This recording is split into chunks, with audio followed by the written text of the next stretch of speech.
श्री स्वामी समर्थ. दिनांक 5 जानेवारी 2026 रोजी आपण सर्वजण परमपूज्य गुरुमाऊलींच्या उपस्थितीमध्ये राष्ट्रीय महासत्संग सोहळ्याला सामोरं जात आहोत आणि या सोहळ्याचं विशेष महत्त्व हे अनन्यसाधारण आहे.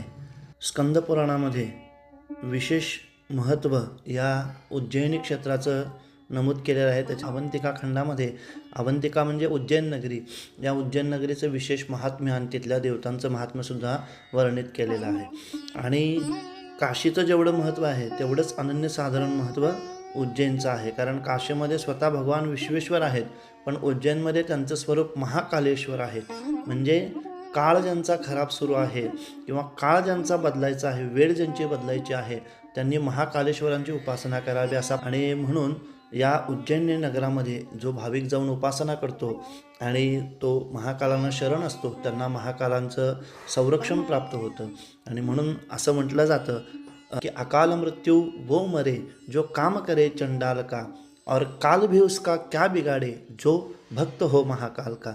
आणि म्हणून या संपूर्ण गेलेल्या कालावधीमध्ये कुणीही आजपर्यंत उज्जैनी क्षेत्रामध्ये भस्मलिंगार्चन केलेलं नाही आहे. आणि तिथं नित्य भस्मारती होते महाकालेश्वरांची, पण भस्मलिंगार्चन करणारे इतिहासामध्ये आपण पहिल्यांदा आहे. जे भस्मलिंगार्चन भगवान महाकालेश्वरांना अतिशय प्रिय आहे. आणि म्हणून या भस्मलिंगार्चनाच्या सेवेमध्ये आपण सहभागी होणारच आहोत. पण तत्पूर्वी एक अजून विशेष आणि अतिशय महत्त्वाची सेवा त्या क्षेत्रावरती आपण करणार आहोत. 5 तारखेला आपला मुख्य कार्यक्रम जरी असला तरी हा कार्यक्रम 1 दिवसीय नसून 2 दिवसीय आहे. म्हणजे 4 जानेवारी आणि 5 जानेवारी यामध्ये उपासना आपण करणार आहोत.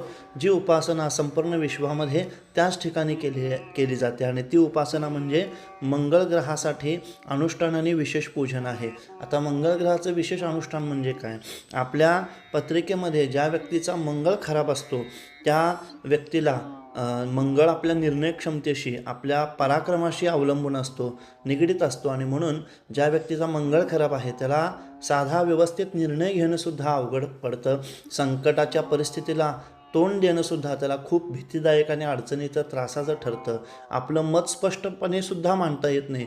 एखाद्या ठिकाणी आपली बाजू सत्याची, न्यायाची आणि हक्काची असेल तरीसुद्धा आपल्याला तिथं लढता येत नाही. हा मंगळाचा प्रतिकूलतेचा दुष्परिणाम आहे. आणि म्हणून ज्यांना मंगळ अनुकूल असतो ते अगदी पराक्रमी असतात आणि ते अगदी थेटपणे आपल्या आयुष्यामध्ये आणि भविष्यामध्ये निर्णय घेऊ शकतात आणि गोष्टी घडवू शकतात. म्हणून IAS, IPS सारख्या पदवीवर जाणारे बहुतांश